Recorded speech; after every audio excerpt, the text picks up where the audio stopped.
The checkups from this lesson are really important. Make sure you're okay with them and you understand. This is very big concepts come test time.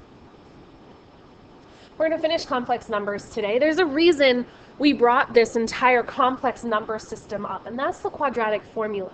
So sometimes we talked about the discriminant, if it's negative, giving us two complex solutions, zero real solutions. The discriminant was a couple of lessons ago. The b squared minus 4ac part, which is found under the radical in the quadratic formula, if that's negative, you get a negative under that square root, which means that there's no real solutions because they're all complex. Just a quick reminder for you what the quadratic formula looks like. Make sure it's set equal to 0 and then get your a, b, and c values and put it in. So, number 1, already set equal to 0. These are going to look very familiar, like we've done them before. A is 2, b is negative 3, c is 5. X equals negative 3. My b value is negative. That'll turn positive in the next step. Plus or minus the square root of negative 3 squared. I think I skipped right into that. We'll make that 9. Use the parentheses in the calculator.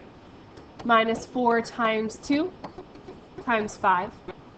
All over 2 times 2. So I've got x equals positive 3. The minus the negative turns positive.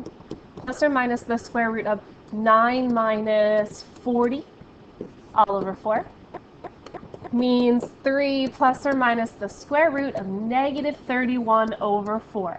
And that negative 31 is what makes this different than the last quadratic formula lessons we did. You can't have a negative under the radical. So I'm going to do two things in one step. I'm going to uncommon denominator, give the 4 to everybody, and fix that square root of negative 31. The square root of 31 is just the square root of 31, but the negative comes out as an I. So it's root 31 with an I over 4. Those are two complex solutions. I have two answers. In fact, the two answers that I have are conjugates. Notice, as ugly as that imaginary part is, one's positive and one's negative because of the plus or minus.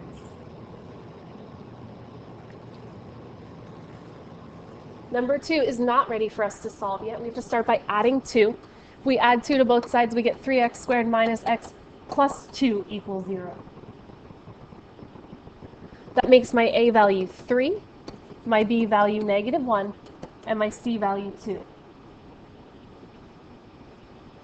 X equals negative 1, negative b, plus or minus the square root of b squared, negative 1 in parentheses squared is 1, minus 4 times 3 times 2, all over 2 times a, which is 3.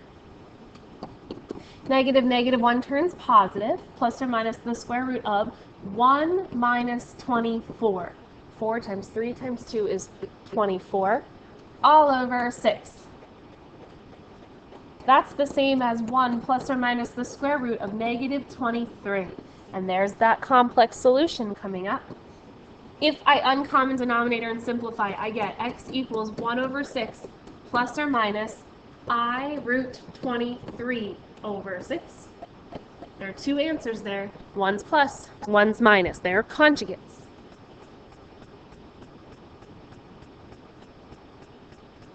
Pause the video to do the you try.